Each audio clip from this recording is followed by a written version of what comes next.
Okay, right, welcome to this session. This is session 14 of the Outdoor Learning in the Curriculum for Wales session. And we are looking at risk assessment and risk benefit analysis in this session. It probably won't last the 2 hours, it'll probably be a bit shorter, but hopefully it'll give you lots of food for thought and things to do when you get back to school. So I'm going to share my screen with you. And as of always, if you've been before, you will get a copy of this PowerPoint. And when you get the PowerPoint, if you look on the first page, oh, let's close that. The first page will say there's a recording of this PowerPoint available here. If you click on here, then you will get the recording. So you'll get that. I'll probably do that straight after. So you'll get it today or tomorrow. So what we're going to be looking at is the requirements in terms of health and safety for risk assessment.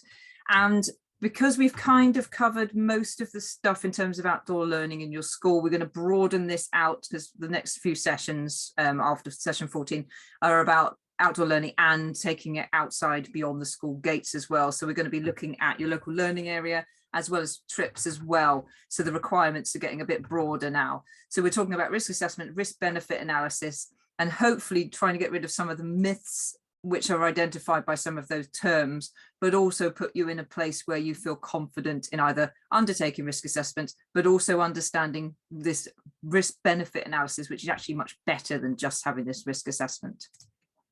Bit of housekeeping, please keep your microphones on mute just in case we have any feedback.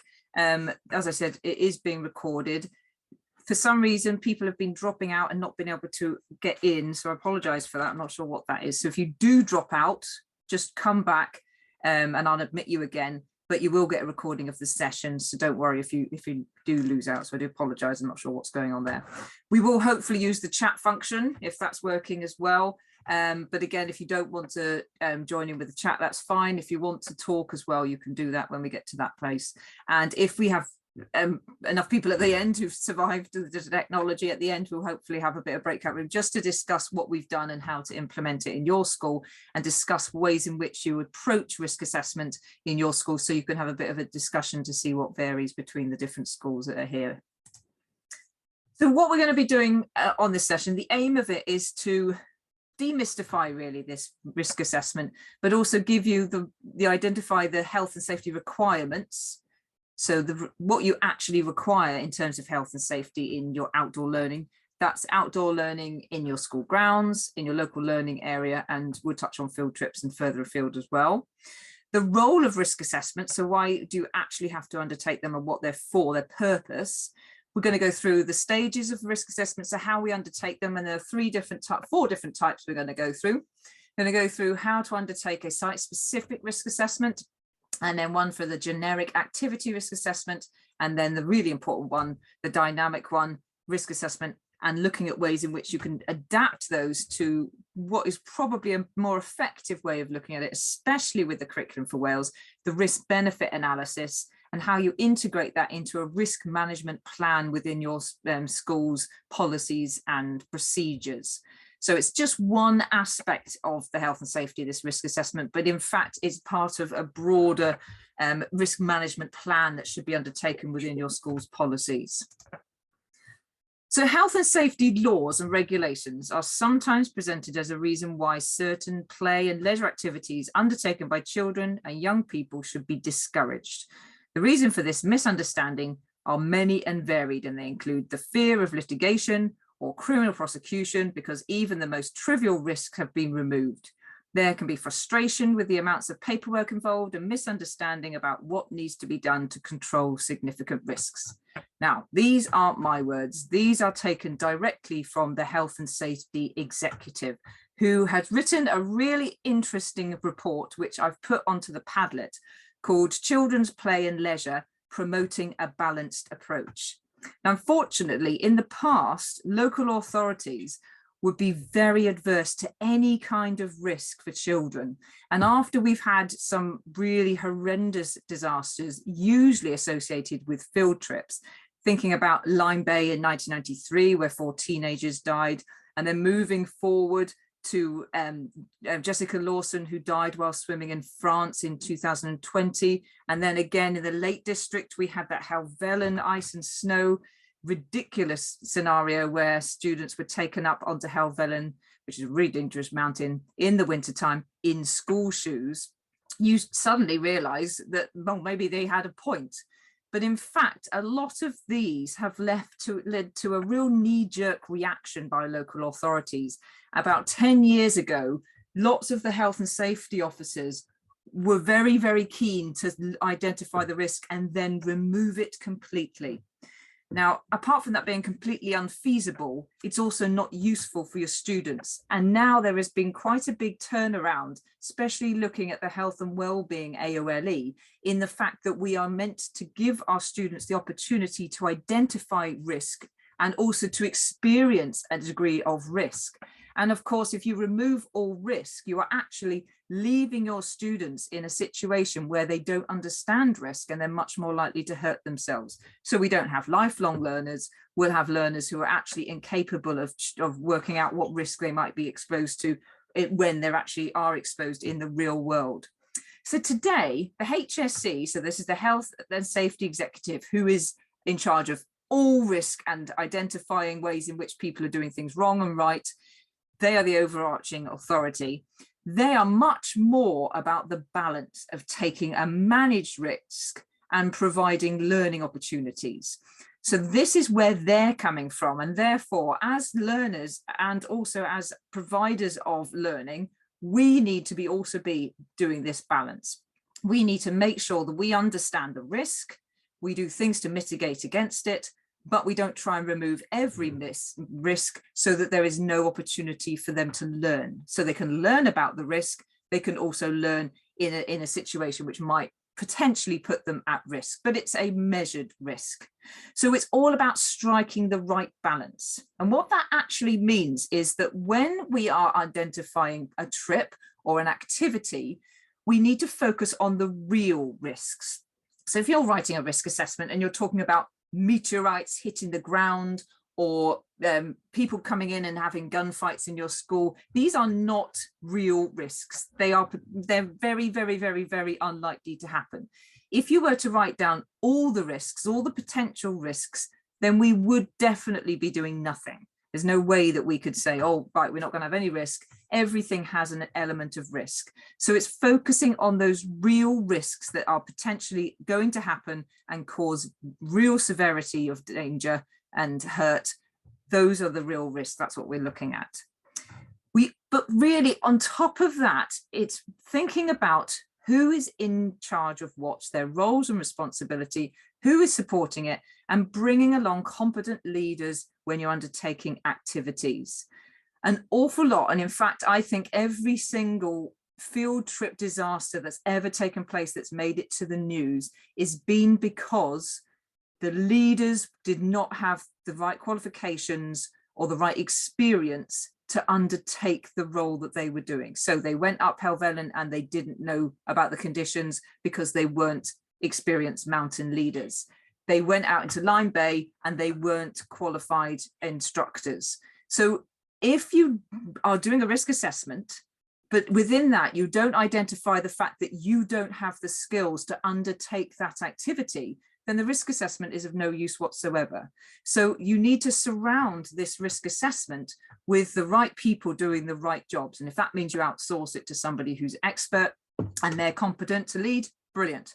You also need, of course, to be competent to lead your students. So if your students are likely to get into harm because of their behavior, then that's your responsibility to consider the risk associated with that and maybe consider putting in some mitigation measures by bringing in much higher ratios than you would normally, or relocating to a location which is a bit safer. But still, again, thinking about equal opportunities and providing the opportunities for all of your learners. It's not fair to look at your learners and say, oh no, that one's too naughty, he's not coming on the field trip.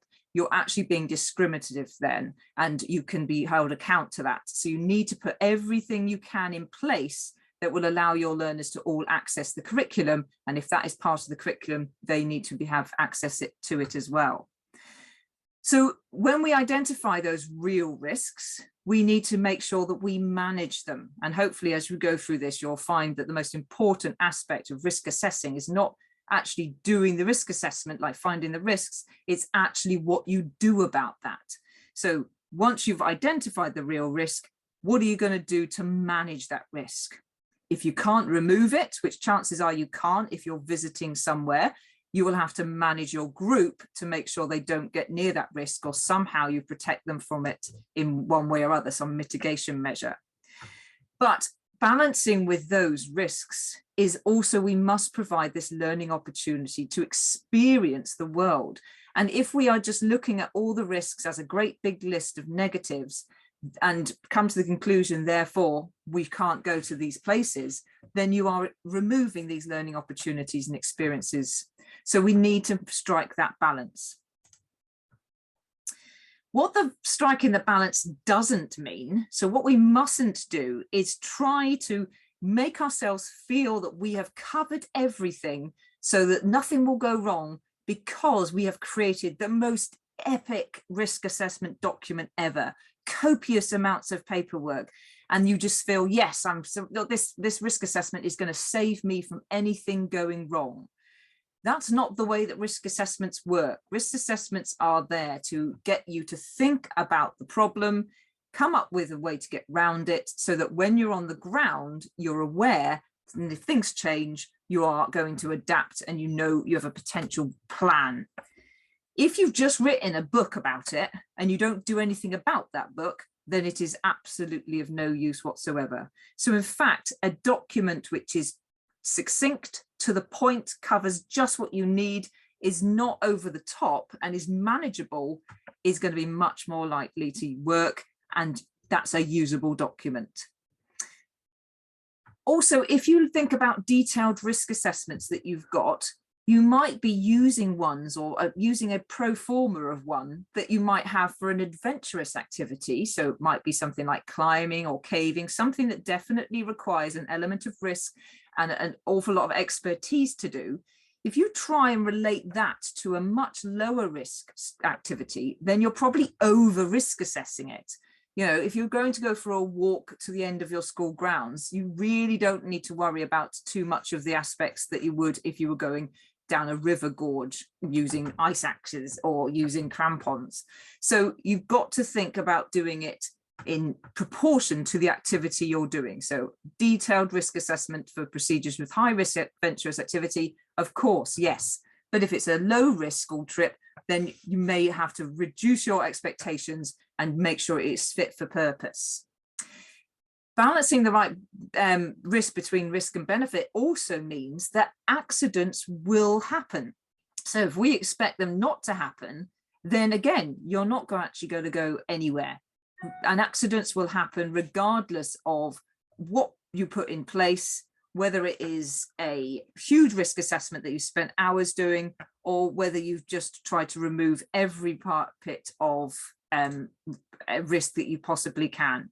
So you cannot remove all risks. You've also got to accept that there is a level at which you accept that accidents will happen.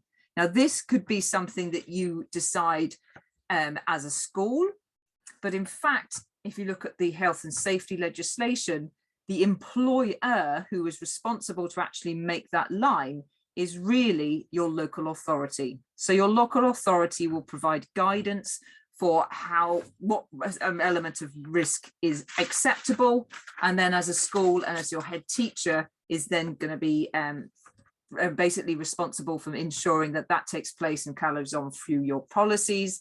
And then if you're taking them out on the trip, you're going to be responsible to make sure that that is filtered through to what you're doing on the ground. So we're just going to have a look at an example here. I don't know if anybody saw this. This was January 2011. Now I'm using this because it's a local example, and this is going to show you the kind of things that happen that might put you in mind of having to undertake such an immense amount of work that might make you think, forget it, I'm not even going to bother. So this is an example from a Swansea teacher who was sacked after taking pupils sledging. These are straight from Wales Online, so it is a newspaper report, so you've got to keep that in mind. But it's due to headlines which are grabbing, like this incident here, that teachers feel compelled to write these reams of paperwork and to cover themselves from an imagined prosecution. Now we're going to look at this example.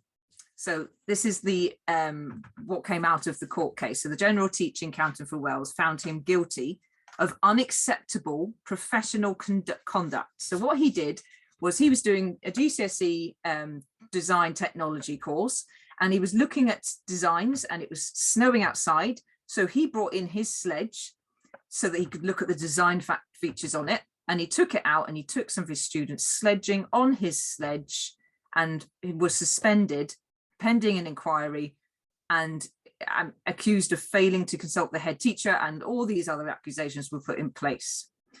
Nobody got hurt, I should say. So what did he do wrong in order for him to become dismissed? Okay, this is what we're going to think about.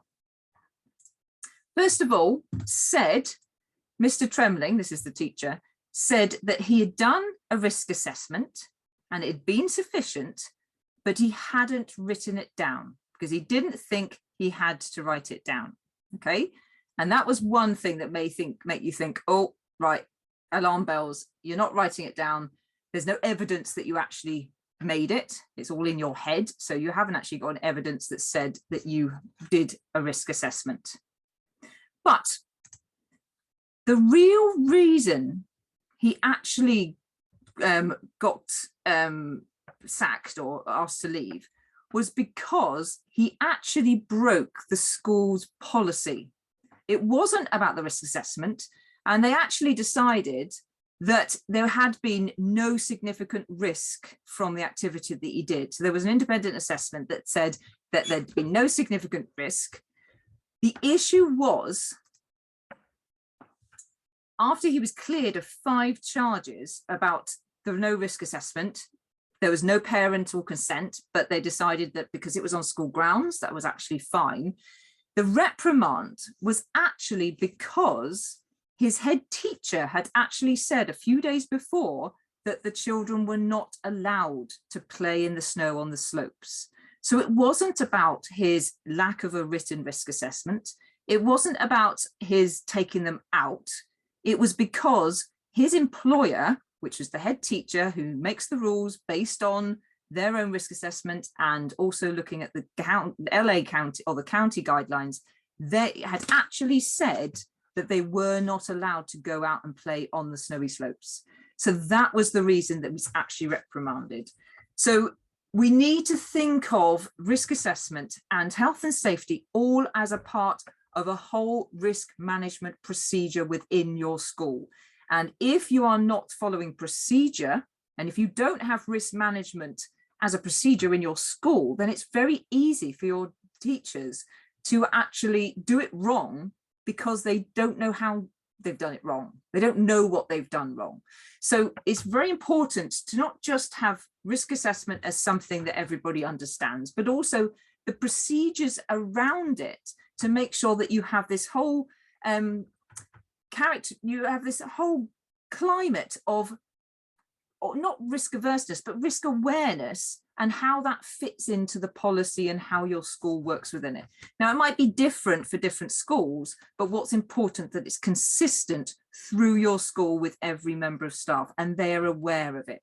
Now, if you're in charge of health and safety in your school, or if it's something that you're going to share with members of your staff, then just teaching them how to undertake risk assessments is not really enough. They need to be aware of, as a school, what policies are in place, what are the expectations, what are the roles and responsibilities of people undertaking trips or doing activities, what's the expectation in terms of a written risk assessment, who is in charge, who's the hierarchy, how does it filter down, and at what point is there an acceptable risk and who makes that decision. And then if you've got that all in place, then things like this shouldn't really happen. But overall, it is the employer who retains the overall responsibility for health and safety and welfare.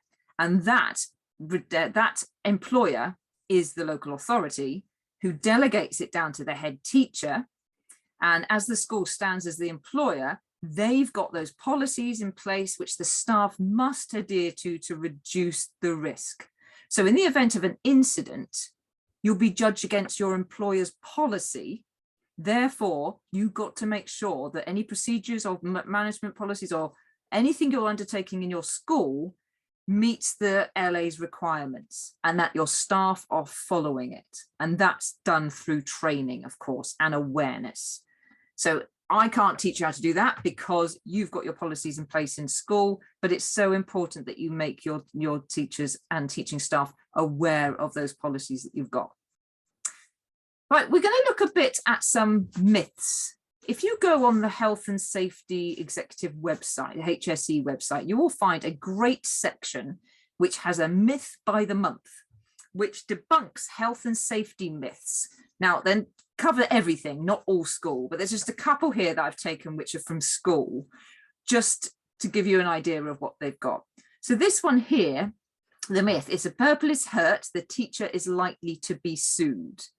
Now, again, if you're going outside and somebody falls over and you're thinking, right, well, it's my responsibility, therefore I'm going to get sued, so I'm showing that I'm negligent. This is not the case at all. We're talking about this balance again. So if problems happen and there's hazards there and there's a risk of being hurt, if you've done as much as you can to balance the learning with the risk, and you've made the students aware of what you implement to reduce that, then you are not culpable for any accidents unless you are being negligent. And you're only being negligent if you are not undertaking a risk assessment, not following the mitigation measures you've put into your risk assessment, and not making the people who are going to get hurt aware of the measures that are in place to keep them safe. So if you are undertaking those, then you are not negligent. And if people get hurt, they can't sue you because you've done everything you needed to do based on the health and safety executives guidelines. Another one, I love this, the schools still think this is the true. Egg boxes are banned in craft lessons because you might get salmonella.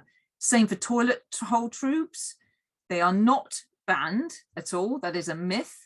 What they say is they shouldn't use dirty ones or ones that aren't clean, which is fine. But it's something that happened in the past. Well, somebody banned it in one school and it went like Chinese whispers. And literally a few days later, the county council decided that it was rubbish and they reversed it. But of course, that storm just went on and that myth continues.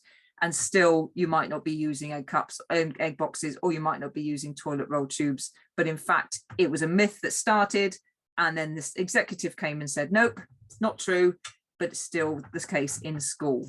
So if you have got policies in place in your school that have been there for 10 years saying you mustn't do this, a lot of schools I go into have some lovely play equipment, usually been placed in thousands of pounds worth of climbing equipment, and nobody uses it because at some point in the past, probably about 10 years ago, somebody from county health and safety advisor came in and said, oh, no, you can't have that. You haven't got soft foam underneath it. Or, oh, somebody could fall off that. No, can't use that.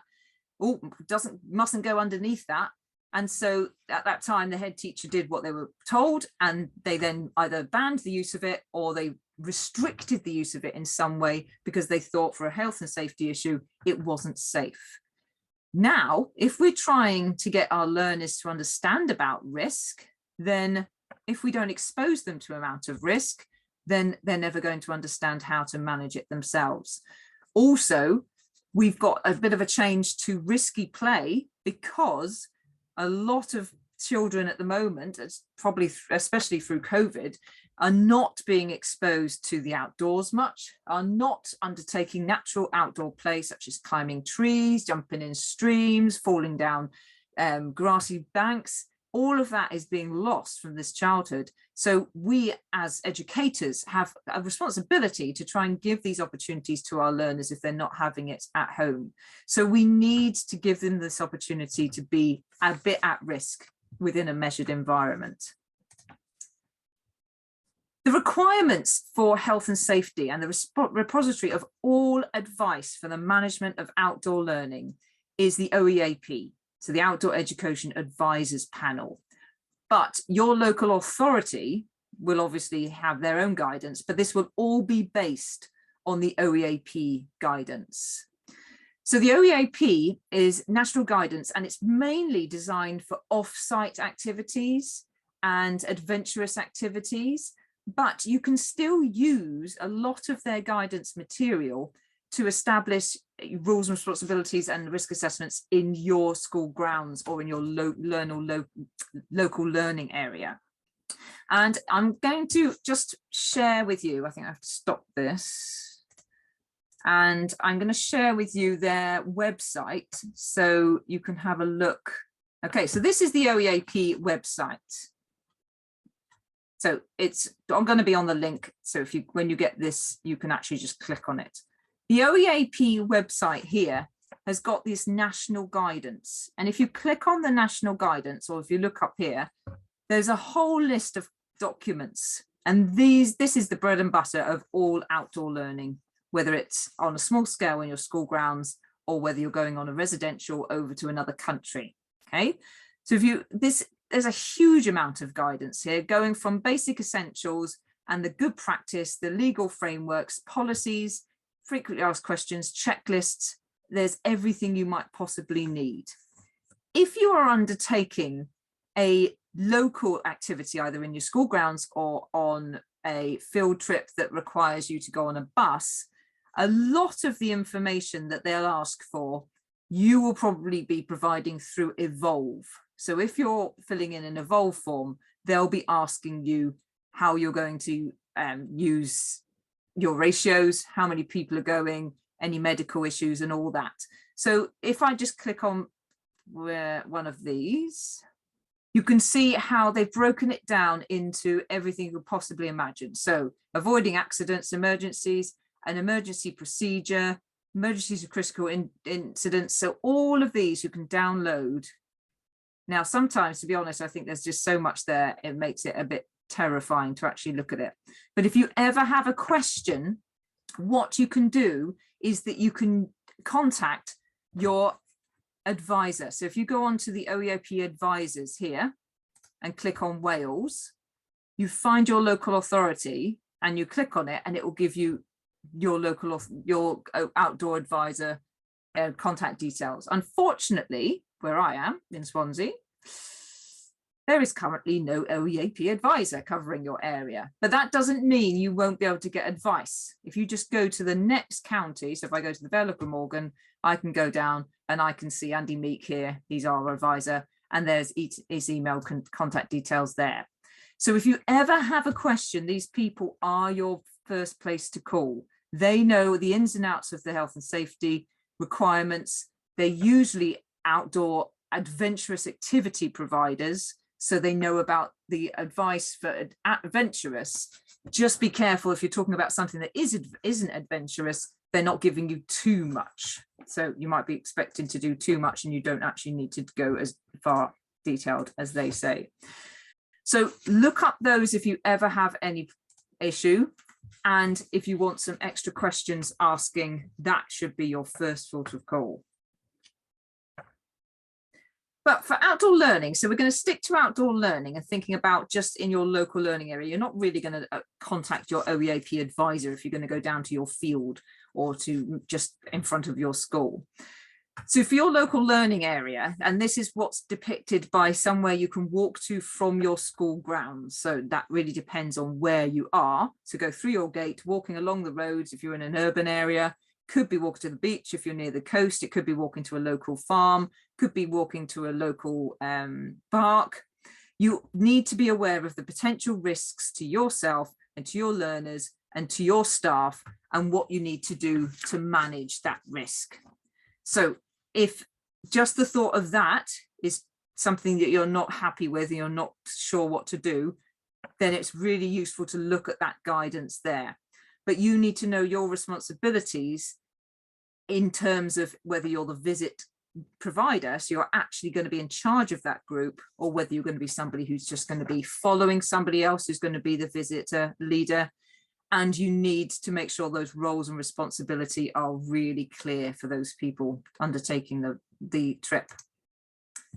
So the requirements for health and safety in terms of going on a trip, either just to your local learning area or further afield, you must undertake a risk assessment.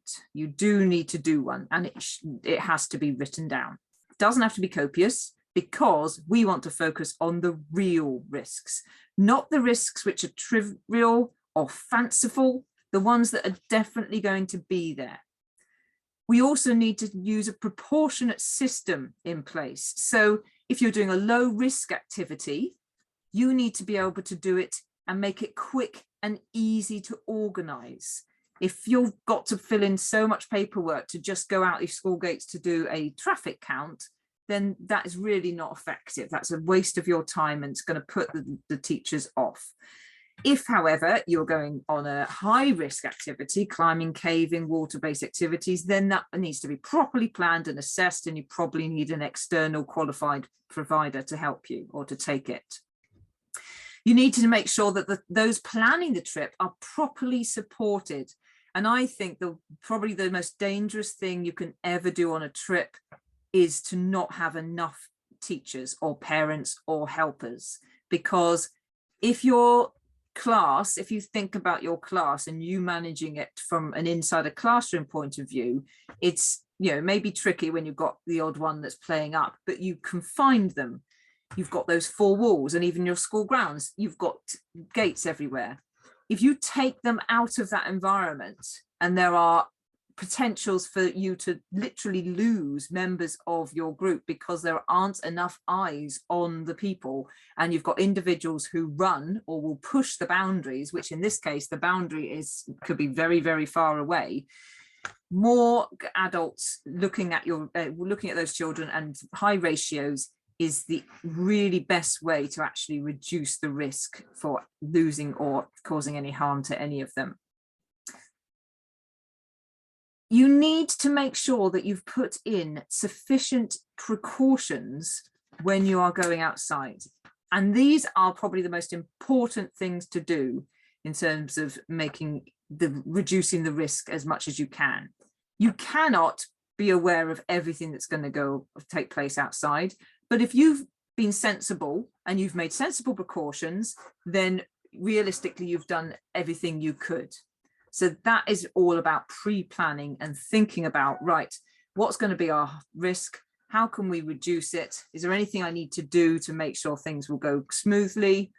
And putting them things in place. Sometimes it's just about brainstorming what might go wrong. The best thing you can have in terms of a plan is some contingencies for what might happen.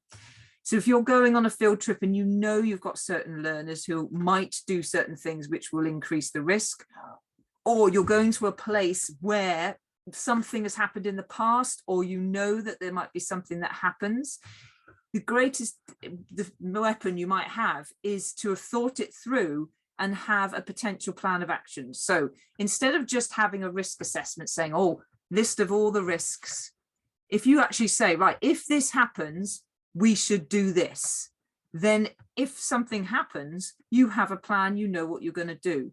And that is a much more effective piece of paper, or even just a note, than having just a list. Oh, we've got, we're in the sea, the tide, you could drown. Okay. However, if you've got a contingency saying, right, the high tide is at 12 o'clock, we're planning to get there at 10 o'clock. So the tide's going to be coming in. If the tide goes past this rock, then we know that we have to make sure we're off the beach because we're going to get cut off. So you're being aware of these potential risks as you're looking around. You've thought about it, you've got a plan, whereas just knowing the sea's there was not really enough. You needed to have a bit more information to make those contingency plans fit for purpose. And then the last thing here, which kind of relates back to that article from the newspaper, is that you need to heed advice and warning from others. So unfortunately, if your local authorities say you can't do it, then if you do it, then you are going against your employers and against the health and safety executives, basically, who's working through them.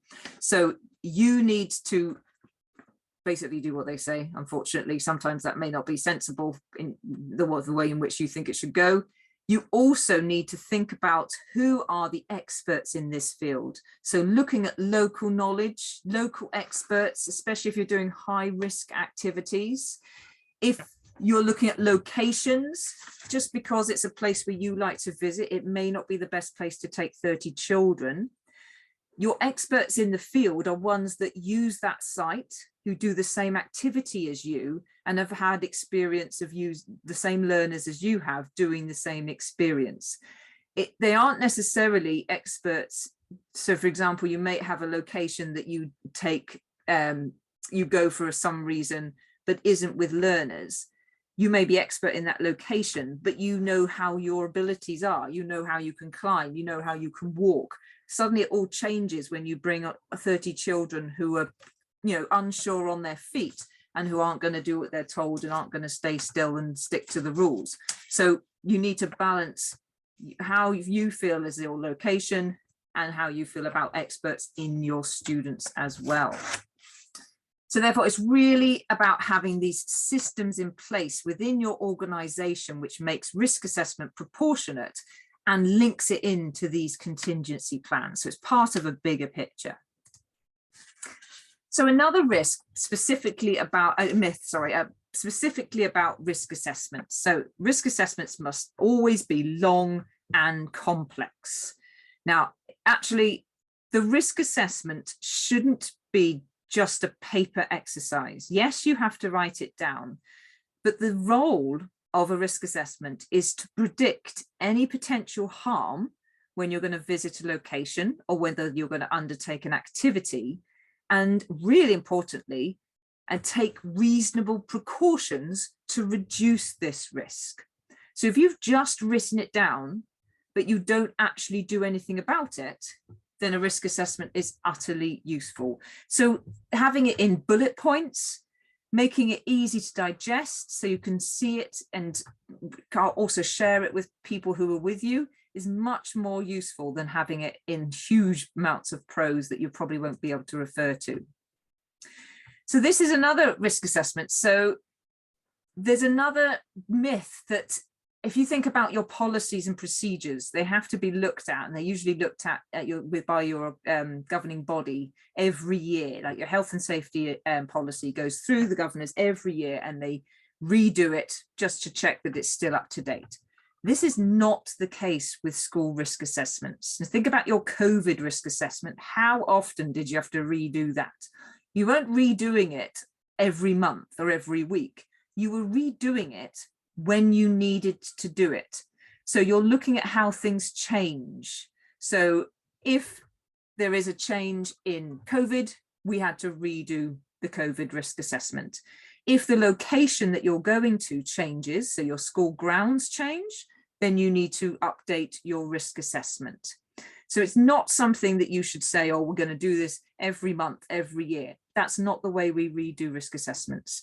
What I always say is, once you've used a risk assessment, so you go out in the field and you've done what you were planning to do, which was covered by the risk assessment, be that a site-specific risk assessment where we go to a location, or an activity risk assessment, so we do an activity, look at it afterwards and think, right, did anything happen that wasn't on this risk assessment? Or is everything there that kind of came up? And if nothing's changed, then your risk assessment is up to date. If you have an accident at the location, again, look back on your risk assessment. Was it something that you'd already identified? And therefore, if you'd identified it and it still happened, are your mitigation measures enough? Or is that just something that's going to happen and we accept that? That's an acceptable risk. So it needs to be a functional document. And the point of it is to reduce the risks.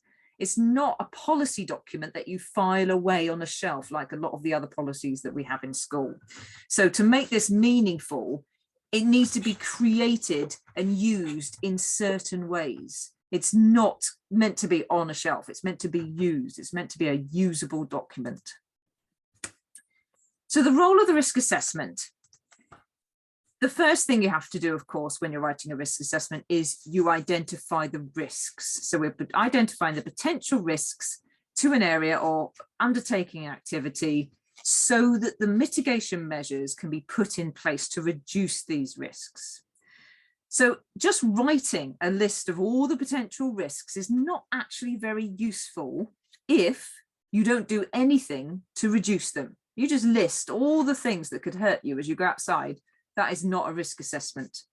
So for example, if you write a risk assessment about a site and that you identify that there's a really steep drop in the area, but you don't state how you're going to protect the people visiting it from falling down, then the risk assessment is of no use. If someone falls down the drop and is injured, the health and safety executive will not be looking for the fact that you identified the hazard, you identified that there was a deep drop.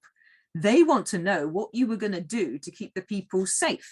So were you going to give them a verbal warning to tell them about the drop? Were you going to cordon it off? Were you going to relocate the group so they weren't close to it? If you identified the hazard in your risk assessment and then you came up with a mitigation method, but you didn't actually undertake it, then you are being negligent. So if you've identified there's a great big steep drop, I must make sure I tell my learners not to go near it. You go out on your on your field trip, you don't tell them not to go near it, somebody falls down it, then you're being negligent because you didn't do what you were saying you were going to do to help reduce the risk. If you did tell the people there's a drop there, make sure you stay away, and these then ignore it or they deliberately go against your instructions, it starts getting a bit more complicated. So you need to take those into account. Realistically, you could say, well, it's their fault, they didn't listen to me. But because you're a teacher and you are in charge of them, you need to also be responsible for their behavior.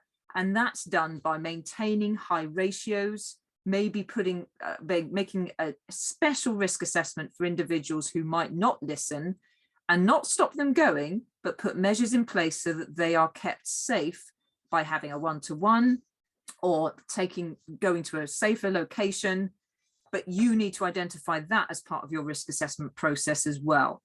And if your students are not doing what they're told and it's because of their behavior, then you need to take that into account as part of your risk assessment process.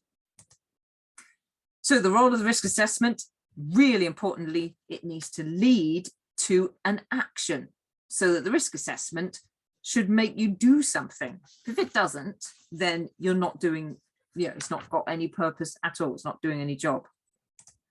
It should be updated, but it should be updated when changes occur. So not every month, every year, no systematic way of doing it, but when the environment changes, maybe the activity changes, or maybe the weather changes, things like that, not on a monthly basis. It also should be used alongside a group risk assessment. Like I said about the learners that may have behavior issues. If you undertake a risk assessment of the location and of the activity, you've also got that wild card, which is your learners. So if you haven't done a participant's risk assessment, if you don't know your learners, then you don't know how they might approach the area. So it might be that you've got ones which have got mobility problems. It could be the ones who've got special needs or disabilities. And all that should feed into a risk assessment that provides you with mitigation measures to make sure they can access the activity, but also be safe as well. So the staff are really responsible to consider their individual students and assess additional risks to them based on anything you know about them. Now, I undertake risk assessments, obviously, for all the activities I do, all my field trips, and for all the locations that I work on. However, I do not know the learners or the staff who are actually going to come out to this location to do this activity. So the risk assessment, from my point of view, can only be about the site and the activity. The teachers have got a really important job to undertake a risk assessment from the point of view of their learners, because they know them. So you need to make sure that you take them into account. And that means a risk assessment for your school grounds needs to also take into account your learners, because you may have one cohort who you can leave to wander around your school grounds without any supervision at all, and they'll be absolutely fine. You might have other cohorts that you can't take your eyes off them, and you might not be able to leave certain students out there on their own with another person at all. So this is really important that you integrate that into your risk assessment. And then lastly, risk assessments have got to be dynamic. So the outdoors is an ever-changing environment. So risk assessments need to be part of your toolkit for keeping people safe alongside this dynamic risk assessment. So this adds what's going on around us, so how situations change. It could be the weather. It could be just the morale of your group. They may be great in the morning, but by the time they've been on a long walk, been outside in cold and wet and miserable conditions, the dynamics of the group might change significantly, might mean that risks are coming in that weren't there in the morning. You've also got things you can't control, like members of the public, dogs coming in, cattle, and the traffic if you're around urban areas. So all of this is things that you might predict on your risk assessment, but are going to change on a minute by minute basis when you're outside. So you've got to be dynamically risk assessing that as well. Right, we're now going to go through how to undertake a risk assessment. So there are 5 stages to undertaking a risk assessment. And really you need to identify, you need to do all of them, effective process, but we're just going to have a think about which ones are really the most important ones. Identifying the risks. Now this could literally be just a list of hazards, and we'll go through some of this terminology in a minute so we understand what we mean by hazards.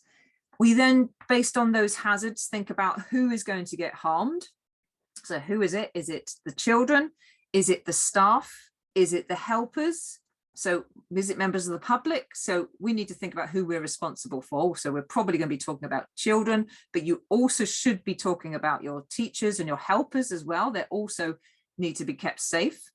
How are they going to get harmed? So are they going to get cut?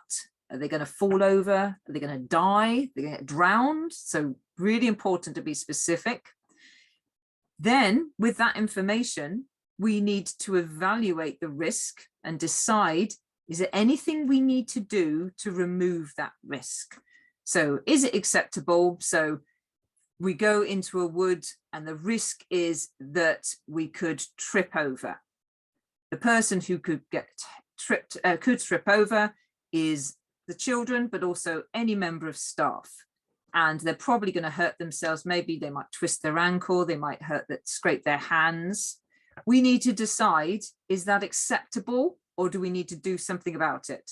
If we decide to eliminate all risks, we need to tarmac the wood.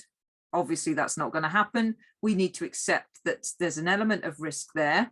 So we can't remove the risk by just, getting rid of the lumps and bumps in the ground. So a precaution we might put in place would be to tell the group that there's lots of lumps and bumps. So maybe we tell them not to run, to take their time. We take a route which is easier than with less lumps and bumps. And when you've got issues with mobility, your students, you might think, right, okay, we've got so-and-so who's got mobility issues, so maybe we'll take the gravel path, which is better for them than this unmade up path. So these are all the decisions you make based on evaluating the risk. You record the findings, and that's what you're doing. You're probably doing that as you go along, but more importantly than that, you implement them. So when you go out there, you actually do tell them what you've said you're going to do. We told them not to run. We said we'd relocate because we needed a better path. We identified the lumps and bumps and told them to be careful. And then the final one is when we review it. And this I would suggest you do every time you either visit a location or you undertake an activity, and reviewing it would involve just quickly looking and seeing, have you missed anything out? Does anything need to change? And the best thing to do is literally just start writing all over it so you can see how it's evolved over time.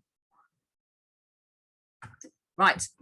What I want you to do now is, because I've been talking for quite a bit, I want you to just, in the chat, if you can, just choose one of those steps and say which step you think is the most useful to do what a role risk assessment is for, which I've just been through in the previous slide.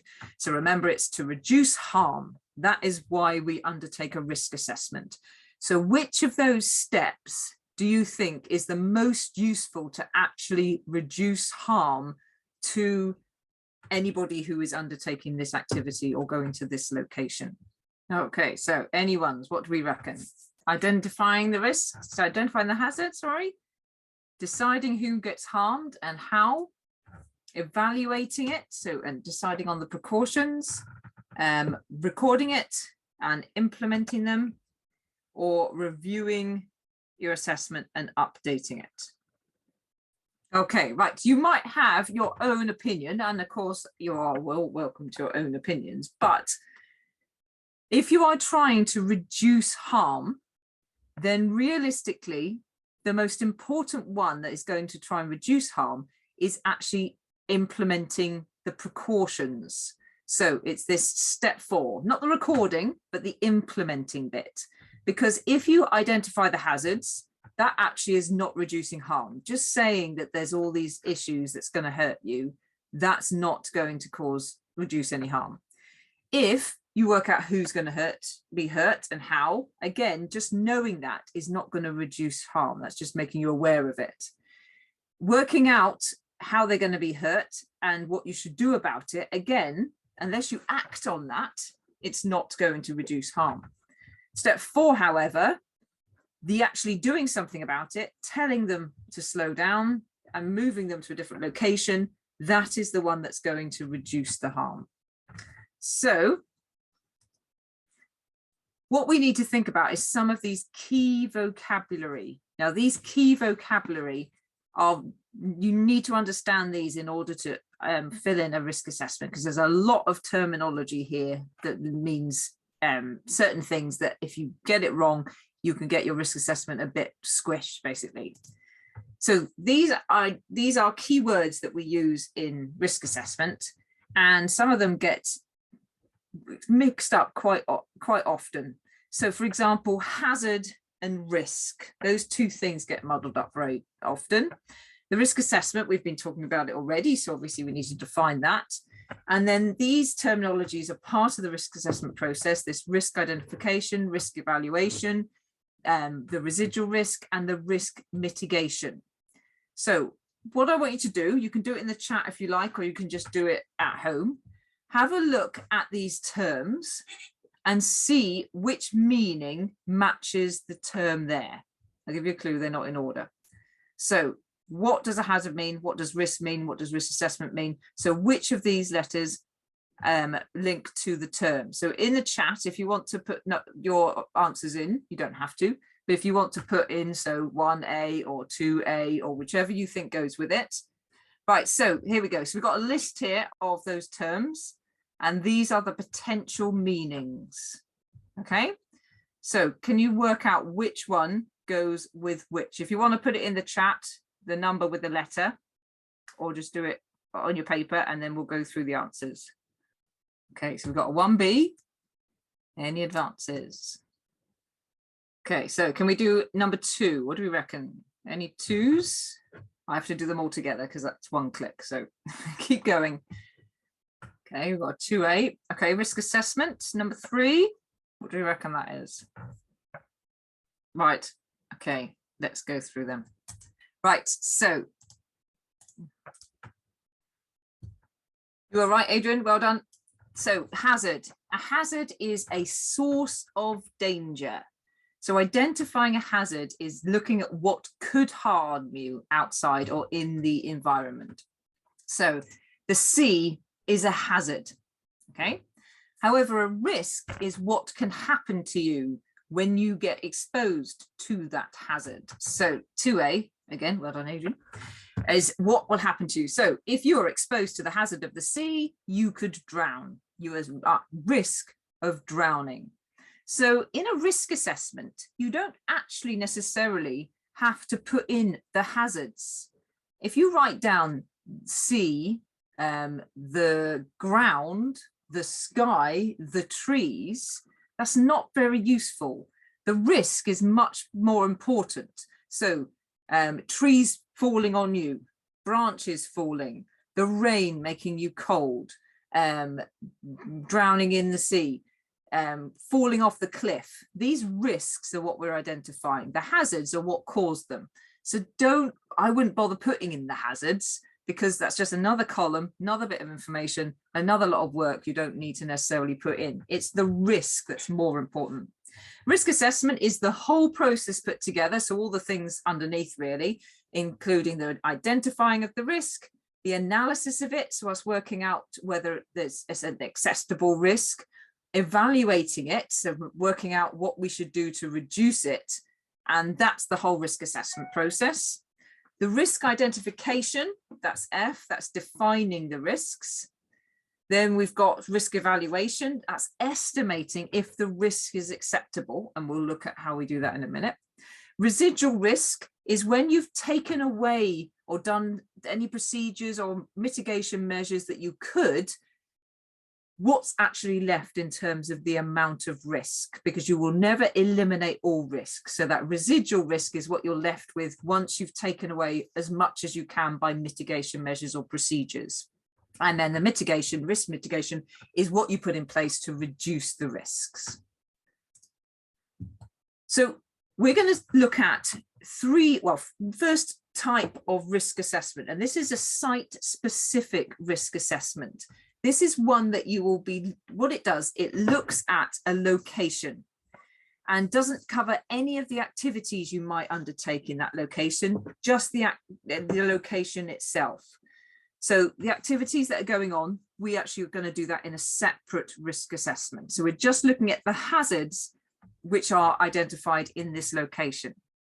So I'm going to go through the process of creating a site-specific risk assessment. And again, we're going to use the first 4 stages of the risk assessment process. We can't do the last one because we won't actually go and visit it. I've got a picture here of a site. Now, this is a woodland, but it could easily be a part of your school grounds. It could be a wood that you're going to visit. And I just want you to have a look at that. And just based on the photo, you can put in the chat if you like, what are the risks or the hazards? Okay, so if you're putting in the risks, then you're going to be saying what could happen to you. So what might hurt you. The hazards are what is there. Okay, so just see, what can you see in that picture that might harm anybody who was learning here? And if you want to put them in the chat, and then we'll go through them. Okay, so let's see what I came up with and see if you came up with similar things. So we've got trees, that's going to be our hazard, and the risk is our falling branches, so falling on you and probably bumping you on the head. Our hazard here, we've got a barbed wire fence, and the risk would be that you could get cut, laceration. The hazard here is a vehicle, and you could get run over. The weather, it's a lovely day there, so that's going to be our hazard, but it could be that you could get hypothermia if it was cold. You could get really hot if it's sunburnt. You get sunburnt or sunstroke. We've got structures here. Again, this could fall on you, so the structure is the hazard, and the risk is it collapsing and causing injury from brunt trauma. Uneven ground is our hazard and cause slips, trips and falls. And we've got this structure here, which has got wood and nails maybe sticking out. And if you look very closely, I've only just seen it, we've got a pair of loppers lying on the ground there, which is a definite hazard. And obviously we got cuts created by that. That's our risk. So that's the kind of thing you're looking at when you start to do your risk assessment. That's your identification of risk, number 1 in our steps. Number 2, who might get harmed and how might they get harmed? So I've identified quite a few of the risks already from the last one, but just so we know, mostly who can get harmed is pretty much everyone. it's quite hard, or unless, well, pretty much usually any risk that can happen to your your learners can usually happen to your teachers. It's probably less likely because they're more self-aware and they're probably going to be better behaved. But most of these are probably the same for everyone. So I find that who's going to get harmed usually ends up being everyone. And that means your learners, your teachers, visiting staff, members of the public, anyone that's going to be in this area. And you can see the risks. So death, major and minor injuries, cuts, fatally run over. So we're starting to also put in some words here that make you think about the level. We're starting to kind of think about evaluating it. So slips and trips and falls compared to fatally run over or major or minor cuts, starting to put in some numbers kind of here and talking about levels. So this evaluating the risk. Now, evaluating the risk, there's a number of ways in which your risk can be evaluated.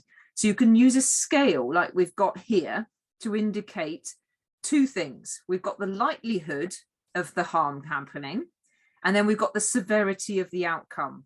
Now, there's a lot of risk assessment forms that you can find online, which is to do with workplace, and they're not really fit for purpose for outdoor learning and field trips, because their likelihood of occurring is things like once every 2 weeks and once a year. And really, things are not like that in school. So using terms like highly unlikely and rarely are probably a bit more useful.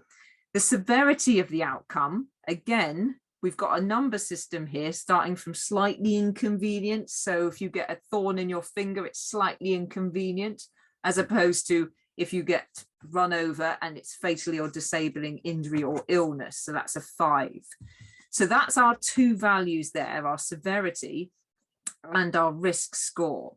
So the likelihood of somebody being run over by a car, if it's highly unlikely, then they get a score of 1. And the result of the harm, of course, of being run over is going to be a 5. So to get the risk score, it's going to be multiplying together. So we get a risk score of 5. Now, in some instances, an acceptable risk score may be provided above which we need to put in some precautions or mitigation in place to reduce the risk to an acceptable level before we can undertake the activity. So if you have a risk score of 10, the likelihood of the risk is, then the risk is likely and the severity of the outcome is fatal, then your risk is really not acceptable. It's unacceptable. So if you say that you're going to have it happening really often, and it's going to give you a fatal or a disability, then that's something that we are not exposing anybody to. So if we do a 5 times 5, we've got 25. Definitely that is not going to happen. We need to put precautions or mitigation measures in place to reduce either the likelihood or the severity of the risk. So if we think about our car, if it's likely to happen, so if it's got a 5 and the severity is a 5, so we've got 25, okay, we cannot reduce the severity of a car injury, not realistically, we can't control the cars. So we have to reduce the likelihood of it happening. And the way we're going to do that is to put in place some kind of procedure. This is our mitigation method. So we're going to put in a road crossing procedure, or we're going to make sure we use a road crossing. We may relocate so that we're away from the cars. We might inform our group that there are cars around, so we need to stay off the road. We need to make sure we're aware of them. It's very hard for you to try and to put some mitigation measures for the car owners. So we need to control our group and keep them away from the car and keep them safe. So any number of precautions can be put in place to reduce the likelihood. You're not restricted. You can do as many things as you like. And you may think that some of these numbers are quite subjective. And it's like, well, if we've been told by our local authority or a head teacher that we must never have a risk score of more than 9, and a lot of schools do this, it's quite easy then to say, oh, okay, right, if we have a 3 and then if we multiply that by a 4, right, that's not going to work. So do you think we could move it up the scale a bit or down the scale? Let's see. Oh yeah, let's say it only occurs rarely. And then you're really just manipulating it. You're not doing what it's useful for, which is changing the way you behave to reduce the likelihood or the severity. You're just manipulating the numbers. So having a number that you're aiming to be below, I don't think is actually that useful. What is more useful is having a system like this. So this is a traffic-like system for risk evaluation. It's also more visual, so you can see it. So if we use this to color code, and then we can say whether red, so red is unacceptable risk, orange is kind of not too bad, and green is an acceptable level of risk. So there's no numbers here. We're just using our professional judgments to allocate whether it's acceptable, not, or somewhere in between. So what we're saying is, without any mitigation measures, these risks are not acceptable. So being run over by a car is fatal. That is not an acceptable risk for us for our learners and anybody with us to undertake. Being bitten by an adder, we think it's fatal. We don't think that's acceptable. Losing them and being abducted, we don't think that's acceptable. So it doesn't mean then we cancel what we're doing. It means that we need to identify precautions or mitigation measures to reduce the risk to an acceptable level, but we can't eliminate it completely. So hopefully it will get down to green, but at the very least, we wanted to go down to amber. So the measures that we put in place, again, it doesn't have to be anything too difficult. These control measures are things that might be in your procedures in school, like using a road crossing procedure. We're not just going to run across the road. We suddenly move from having a risk rating of red to a green because the leader is at the front.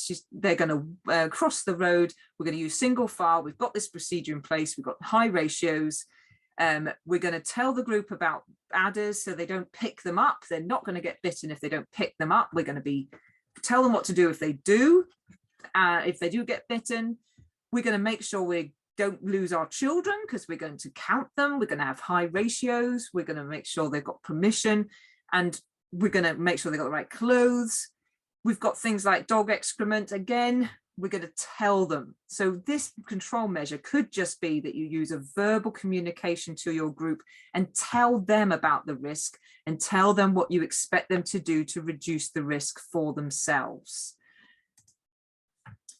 The site-specific risk assessment, so this activity that just requires you looking at the location, doesn't have to be a really large document. Again, bullet points are really useful. So the previous page, that might be all you need, but the key points do need to be written down.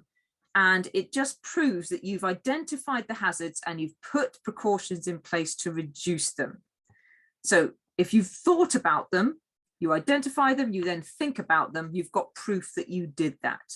It means that you can then share that with others, especially your learners, draw their attention to them and tell them about the precautions that they need to do to keep themselves actually safe. Now, this slide just shows you a few other things that you might want to place into your risk assessment. Obviously, you need the name of the location, otherwise it's pretty meaningless. Who undertook it? So if anyone's been shared this one and said, right, there you go, there's the risk assessment for the site, they know who to talk to if they don't understand it. When you undertook it, really important because things change. It could be that it was undertaken 10 years ago and the site may be completely different now. It could be it was taken in the summer like this one is. And when you go in the winter, it might be very different. When it's going to be reviewed, now I've written here a date, but realistically that shouldn't say a date at all. It should just say after each field trip, because that is best. After every time you go to that place, you quickly look at it and you see whether it's fit for purpose. Thinking about any notes, it might be the things that are changing all the time that really you need to be aware of. So this one was for a river, and the river changes daily. So you need to be aware of things like rainfall before you go. So that's an important thing to do before you get on site. If you haven't identified who's going to be at risk in the previous table, you need to identify that as well. And based on you thinking through those risks and the precautions you're putting in place, there may be some specific equipment that you want to bring to this site to make sure you can keep your learners safe. So it might be just the normal things that you bring, your first aid kit, but it might be that you're visiting a site which has got a river or a pond or the sea. You might think, I'll bring a throw line. As long as I know how to use it, I can try and help people if there is a problem. It might be that you might bring extra clothes because you're going in winter, and if your students are getting really cold and wet or falling in the river and getting cold that way, you've got spare clothes to actually cover them. You might bring extra food, especially if you've got learners that might need extra food, your diabetics, etc. And then lastly, any specific notes that you think you should do to help you with these mitigation measures. You've said that there's uneven ground, so therefore if your learners are wearing suitable clothes like footwear, then you're going to reduce that as well. So these are important things to take into account when you're going to that site. So, bit of homework for you to do, which is something that you probably may have already, but it's up to you. You can either undertake a site-specific risk assessment for your school grounds. So thinking about your school grounds, how could you identify the risks and how the mitigation measures? To be honest, that's probably really easy because your school grounds is incredibly safe. So what would be probably more useful is for you to actually think about your local learning area. So thinking about just going outside your school grounds into the local area within walking distance and identifying the risks there and what mitigation measures you should put in place to keep your learners safe for going on that little excursion. And it could be you've got procedures in place, or it could be that your risk assessment could feed into a procedure that you then put in place. I'm just going to stop this share and I'm going to share with you the Padlet. Now, this is the Padlet here. So if you haven't seen the Padlet,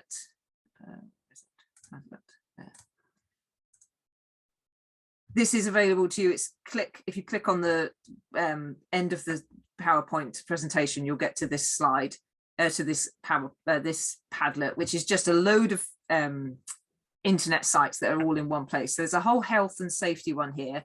And if you look on these sites here, this educational visit trainer, and down here, we've got some examples of risk assessments and forms that you can use. So I've put a few. There's a blank one there. So this is a risk one from the local authority. So again, it's got hazards. I wouldn't put that in, I'd make that risks. And then it's got who's going to get harmed and how you're going to control it, and then outcomes. Now this has got letters instead of numbers. That's high, medium and low. Again, you've got to choose what that is. You've also got one here. This is from the OEAP, the model EV13. This is a risk assessment form you have to fill in for Evolve. So again, the hazards and the harm which may occur. So that's the hazard and the risk, who's getting harmed and what you're going to put in place to reduce it. So that's another way of doing it. That there isn't a risk evaluation on that. So you're not saying whether it's acceptable or not. You're just listing it and saying what you're going to do to reduce it. So have a go using any of these. There's also some examples of ones that organizations use that you might want to see how they've done it. So we've got some questions here for that one. And there's one from the Wildlife Trust here, which I think is a bit too wordy, too much words here. But have a look and see which one you like. If you've got one in your school already, you can use that. So see if you can do one for your whole local area, and that will be useful for you then when you next go on a trip. Okay, so that way we've actually done our site-specific risk assessments, and hopefully that's useful to you. But now you've done a lot of risk assessments probably already in terms of COVID. So this is not necessarily a site-specific one. It may be to do with your school, it may be to do with the virus itself. But what we're going to be thinking about now is a different form of risk assessment using the same formula, the same the same system, but this is associated to the activity that you're doing. So a generic activity assessment is linking an activity to the risks to an activity that you're doing. Now, it's really useful to have a bank of these if there are activities that you do regularly that you then want to be able to do without having to write a risk assessment every single time. So if you're undertaking it at the same site, then you've got your site-specific risk assessment. And of course, when you go back to that site, you might do a different activity. So if you have a bank of generic activity risk assessments, then you can take those to a different site as well. So it's really useful to have these activities separate from the site so you can take them to different locations.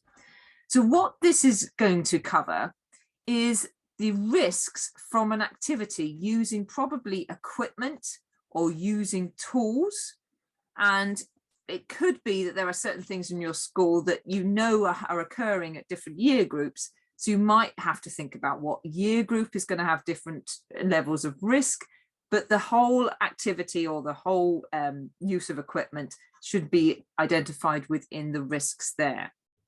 So can you have a think now? And if you want to share it in the chat, what generic activities do you do in your school or even outside your school, so in your local learning area or on field trips, something that you think would benefit from having a generic risk assessment that you could give to somebody who wanted to undertake an activity that would make it a lot easier for them so they would understand the risks involved. So can you think of something that you do in your school that'd be useful to undertake a generic activity risk assessment for?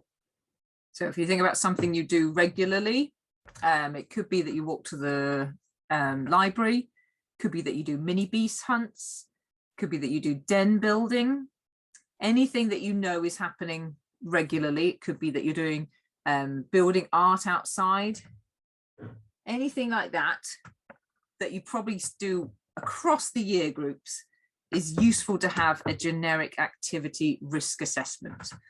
Now, generic activity risk assessments are some things that you can actually get from the internet, so you can actually download them because the activity itself is something that lots of people can do.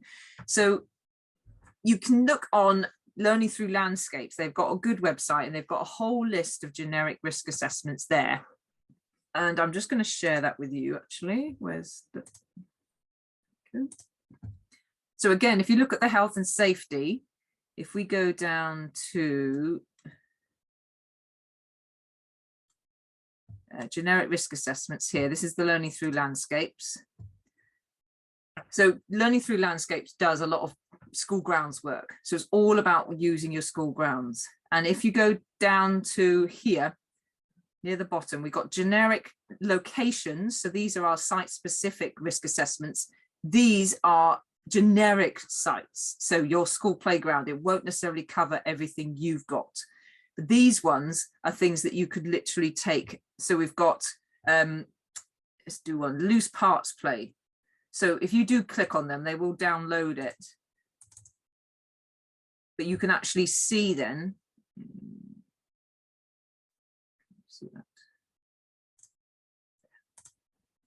It will go through all the risks associated with the activity. So running, chasing, jumping, walking, rough and tumble play, and it will go through what the risk is, so the possible hazards and risks from each of these activities. So tree climbing, so colliding with other children and all this.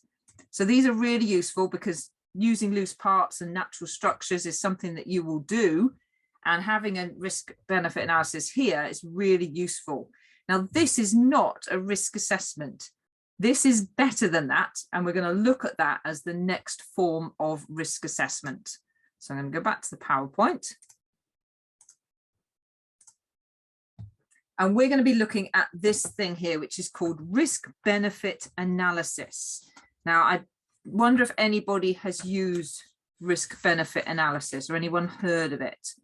If you've heard of it, if you want to just put a thumbs up on your, I think you can click on something with thumbs up, or put it in the chat if you've heard of risk benefit analysis, or if you've undertaken risk benefit analysis on any of your activities in school?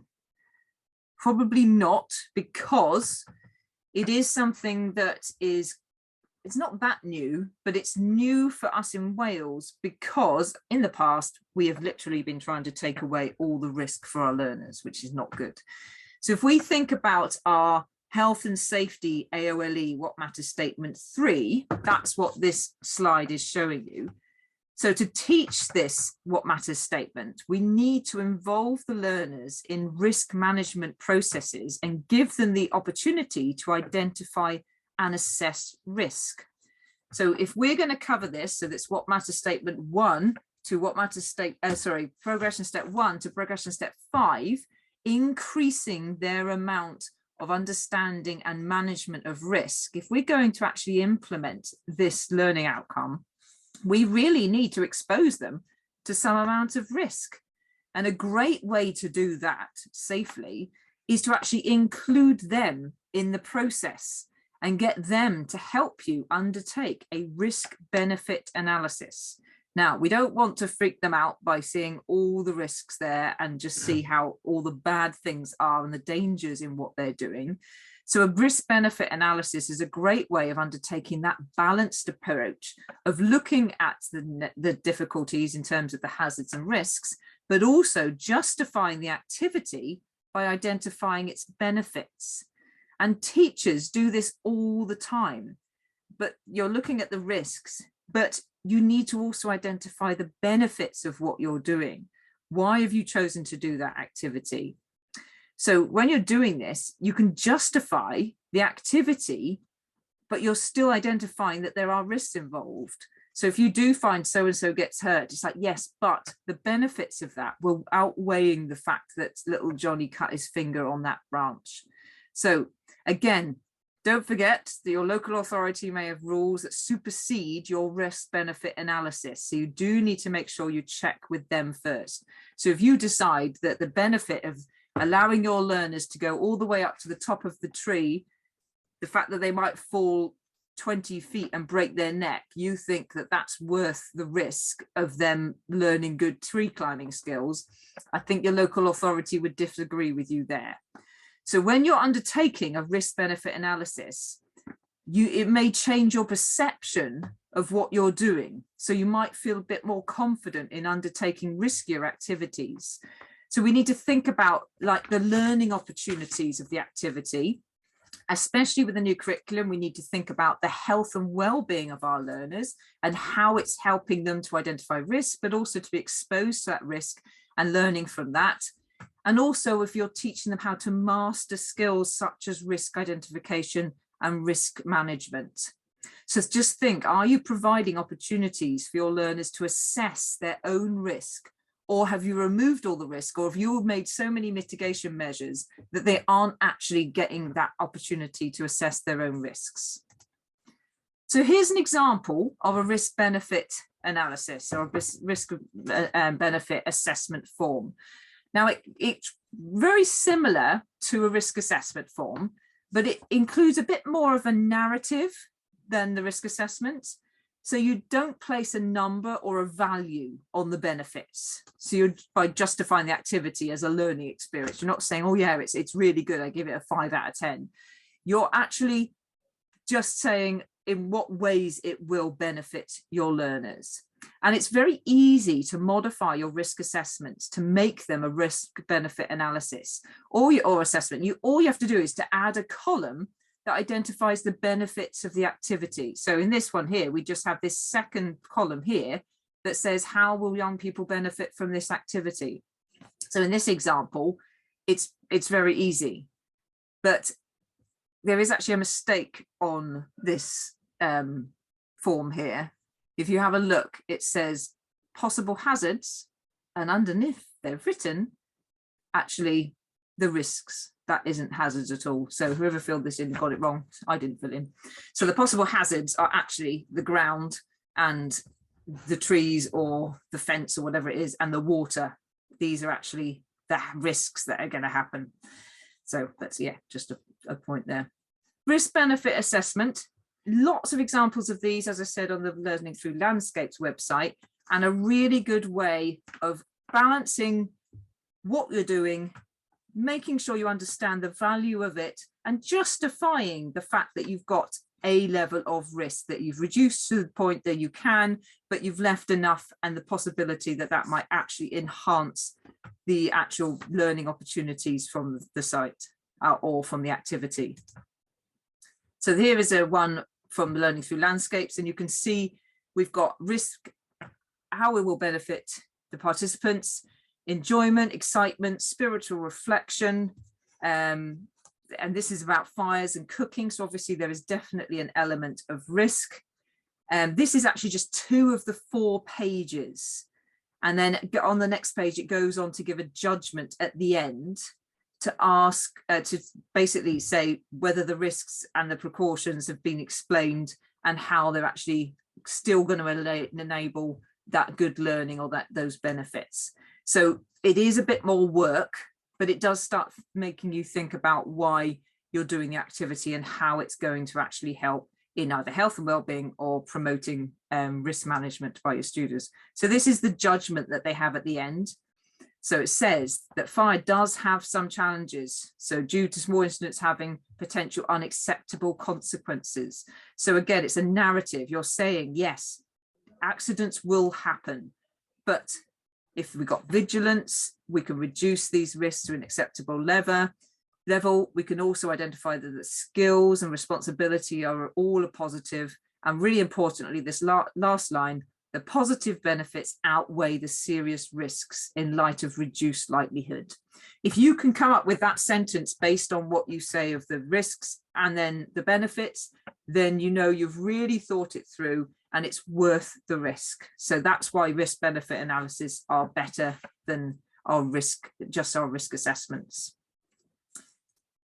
Right, the last type of risk assessment we're doing is the one that you should be doing on top of your other risk assessments. So you've got your site specific, you've got your generic activity ones, but when you're actually out in the field, you need to be aware that things change. So this dynamic risk benefit assessment or dynamic risk assessment is actually more important than your risk assessment document. Because if your risk assessment document is in a pocket somewhere or on a shelf somewhere and you're out in the field and things change, if it's not written down, that doesn't matter. If you're changing as you actually, if things change as you are on the field, you need to adapt to that and you need to be aware of what might happen there. So if you've got a risk management policy, then this will provide you with the opportunity of contingency planning. And that is the essence of dynamic risk assessments. So dynamic risk assessment is what you do at the time of teaching to keep your students safe. So you do not ignore risks just because it's not on your risk assessment. And I have learners and teachers coming out in the field and they say, oh no, you can't go on that swing because it's not on my risk assessment. But really your risk assessment is only up to date at the moment it is written. And so therefore it's out of date the moment it's been written due to the dynamic situation outdoors.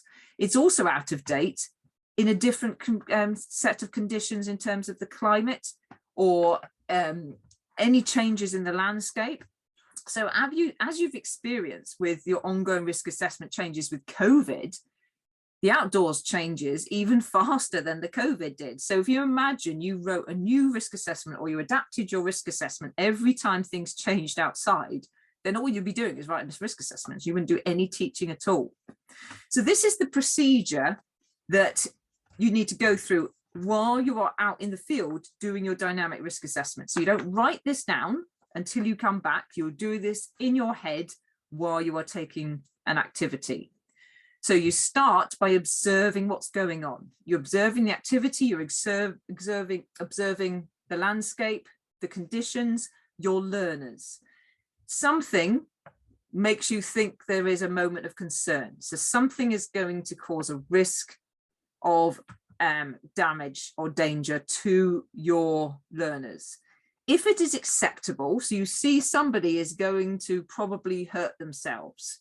If it's acceptable, then obviously you carry on watching them. If you can prevent it, fine. But if the likelihood of risk is acceptable and is tolerable and is not going to cause damage, Then you watch them, think about how we could prevent it in the future, and then you're going to add that to your risk assessment when you get back. Okay.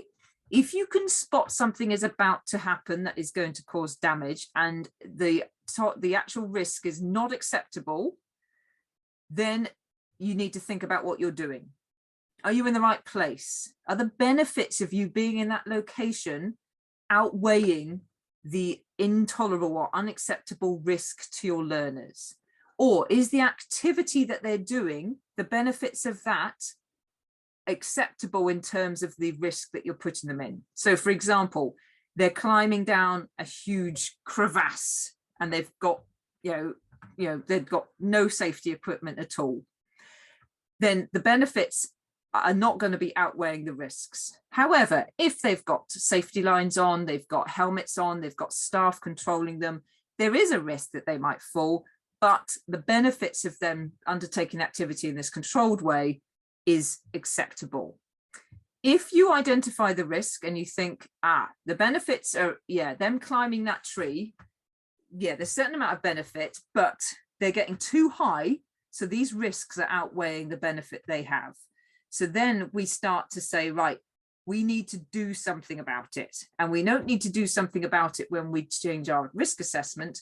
We need to do something about it now. So if we got the chance of a severe harm, we need to stop. We need to stop the activity or go out of the location. And there could be a number of ways of doing that. It could be that you just engage with your learners and you say, right, we can't climb that high. Can you stay lower down? It could be that you then put restrictions on how high they climb. It could be that you say, right, conditions here are getting too hard. It's really cold, really wet. Our learners are starting to get hypothermia. We need to remove them. So we take ourselves out of the environment. It could be that somebody's getting really cold and they're not benefiting from standing in the river anymore. So you might give them extra clothes, take them out of the river, and you try and protect them from that. And then you keep observing and see, right, have we actually reduced the severity or the likelihood of the risk? Is it now tolerable? If it is, then we carry on looking and observing and seeing whether we go back into that cycle of changing things. If we haven't removed it so that we're still having a risk higher than our benefits, then we need to change something else. And if we can't change it, this is when we get into a point that we think, right, we need to stop. We can't eliminate the risk. We stop the activity. We get out of the location. We remove ourselves from this risk factor. And this is the cycle of your thinking as you are watching your learners in their location. So I'm going to show you a few photos here. This is a photo of a student who is up a tree. And I just want to see what you think about this one. So how would you feel about this learner being up this tree? Do you think the risks outweigh the benefits, or do you think him being there is fine? He's benefiting quite a lot from climbing that tree and the risk is acceptable. Okay, now, what do you think? That's where he actually was. So suddenly, do we still have the same thing? Do we still have benefits outweighing the risks, or are the risks suddenly outweighing the benefits? So we need to think, right, what we're going to do in these scenarios to reduce the risk. Now, if you think that that's an unacceptable risk, we need to go through that cycle, stop and change the parameters, either verbal warning, right, you're not going up that high, down you come, we're going to move locations so you haven't got a tree to climb, or we're going to put in some stringent rules so that they know the parameters. Right, so I think, last one here, actually. Last slide. So bit of a summary then on risk assessments. Make sure, really importantly, you keep your risk assessments to a manageable size. They've got to be fit for purpose. And if you're writing a book, nobody's going to read it. So if you're sharing it, if you're writing this and then sharing it with members of staff who are also going to be either using that activity or using that risk assessment for a location, the bigger it is, the less likely they are of actually looking at it and taking it in properly.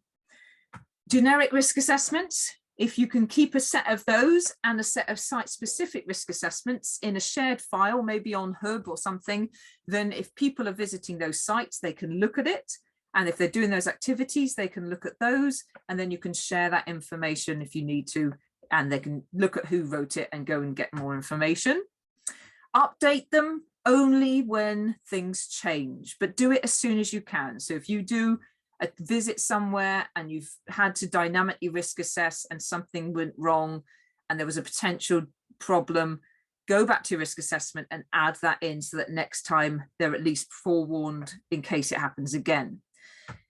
Think about the balance between the risk to your learners and the benefits from the activity that you're doing. And if the benefits outweigh the risks, then make sure you've put everything in to try and mitigate the risk without reducing those benefits. If the risks outweigh the benefits, then why are you doing it? And is there a way in which you can increase the benefits or reduce the risk by either putting in mitigation measures or changing the activity or relocating to a different location? But also, the risk assessment is just one part of this robust risk management policy and procedure. Now, we haven't got time here to go through how to put in a robust risk management policy and procedure, but if you want more details on this, things like the roles and responsibilities of taking field trips out or within your school, then I would highly recommend doing the educational visit leavers training. So the EVC training, which is run by the OEAP advisors. It used to be that they did it face to face, but now they're doing it online, which is great because a lot of local authorities don't actually have this training available.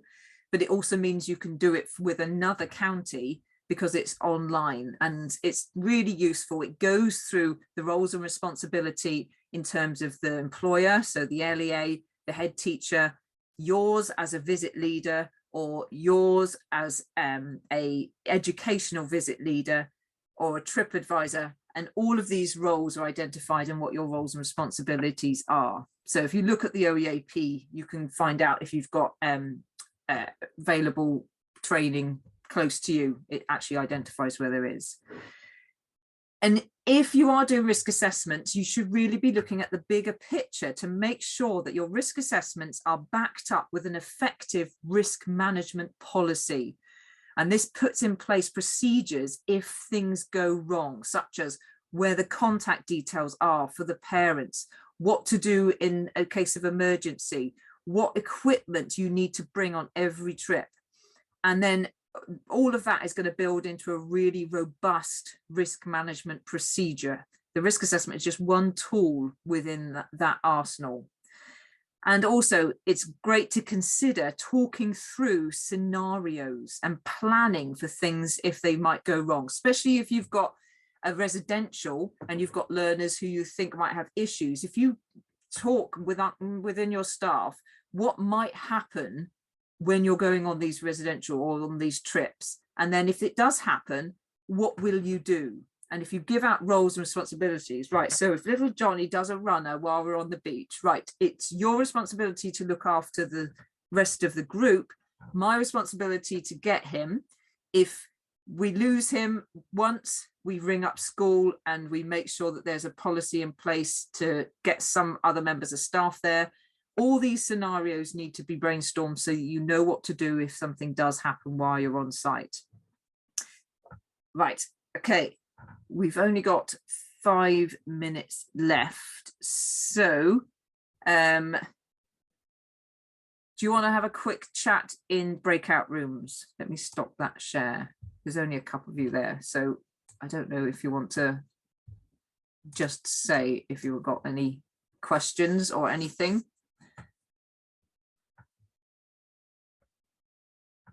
I think.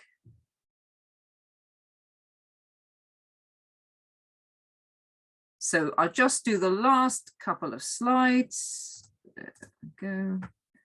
And these are just to give you just a bit of information on what you could do back at, when you're back in school, when you're looking at it, thinking about what you do at the moment in terms of your risk assessment, where you keep them, Are they in an accessible place?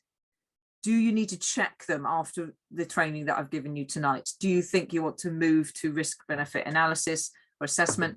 And is it all fit for purpose what you do at the moment? So these are some questions you might want to think when you go back to school. So is there any questions?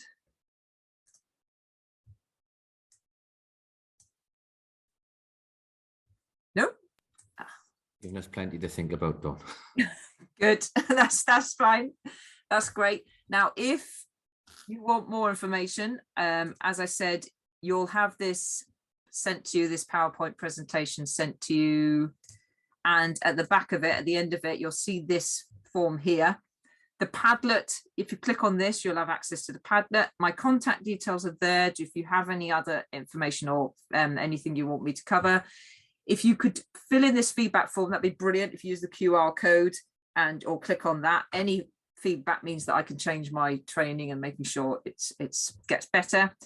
The next session we've got, there was meant to be one next week, which was on how to be sector leading. And I don't know why I put it in the middle of the session. So I moved that to the end of the session. So that's the session next week is moved to the 6th of July.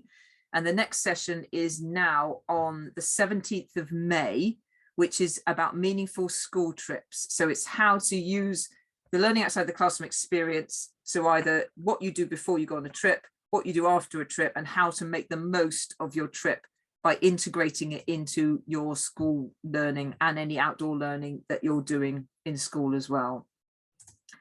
So that's it basically. So hopefully, yeah, that's given you some food for thought, and do have a look at the Padlet and see if you want any more examples. There's lots of examples of risk benefit analysis and risk assessment forms and anything there. So, oh, that's not bad timing. 3 minutes ago. Thank you very much for coming. Sorry about the technical problems at the beginning. And as I said, I'll send you a copy of this and the PowerPoint probably this evening. Thanks, Dawn. Appreciate it. Thanks for your help.